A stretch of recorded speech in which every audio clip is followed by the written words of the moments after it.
Après une première victoire convaincante contre les Molosses, le Flash de La Courneuve se déplaçait à Saint-Ouen-le-Mône pour y affronter les Cougars dans le cadre de la deuxième journée élite. Dans un début de match très physique, les joueurs de Xavier Mas inscrivent un field goal et mènent 3-0, mais c'est bien l'équipe du Flash qui va être la première à trouver la end zone. Sur cette action, Paul Durand envoie un missile superbement catché par Michael Doucouré, qui prend de vitesse son défenseur et file tout droit vers l'embut adverse. Touchdown, le Flash mène 7-3. Mais cet avantage au score ne va pas durer. Si l'attaque des Cougars va elle aussi marquer un touchdown, c'est la défense de Xavier Mas qui va s'illustrer sur cette action. Paul Durand voit son bras typé par Tim Willman et c'est Carl Tembo, très opportuniste, qui réceptionne le ballon et remonte tout le terrain pour inscrire un nouveau touchdown. À la pause, les Cougars mènent 17-7. Au retour des vestiaires, le Flash repart sur de bonnes intentions et Paul Durand va de nouveau trouver Michael Doucouré dans les airs. Touchdown pour les Courneuviens qui reviennent à 3 petits points des Cougars. C'est ensuite les défenses qui vont prendre le pas sur les escouades offensives jusqu'à cette course d'Isaac Amoako qui conclut un très bon drive des Cougars. Touchdown pour Saint-Ouen qui enfonce le clou et mène 24-14.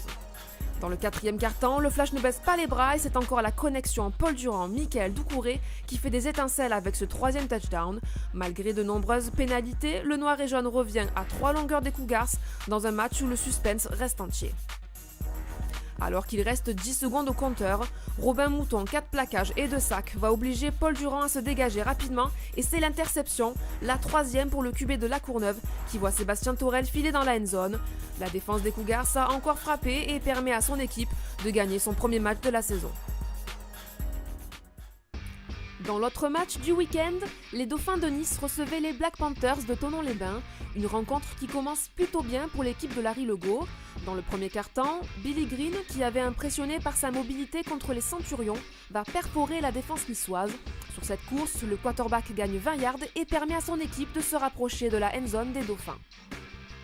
Les Black Panthers ont alors l'opportunité de concrétiser leur très bon drive, mais sur cette action, mésentente entre le QB canadien et ses coéquipiers qui commettent une faute. Première pénalité d'une longue série pour les Blacks qui vont se montrer particulièrement indisciplinés dans ce match.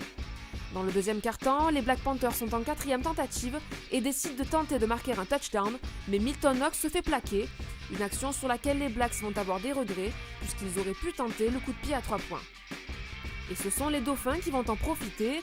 Le quarterback Sullivan Silverio, qui remplace désormais Colby Davis, reparti aux États-Unis, va enfin trouver ses receveurs, une première fois grâce à ce ballon catché par Vincent Dauchy, puis une seconde fois sur cette passe millimétrée de 35 yards qui va trouver Andrew James.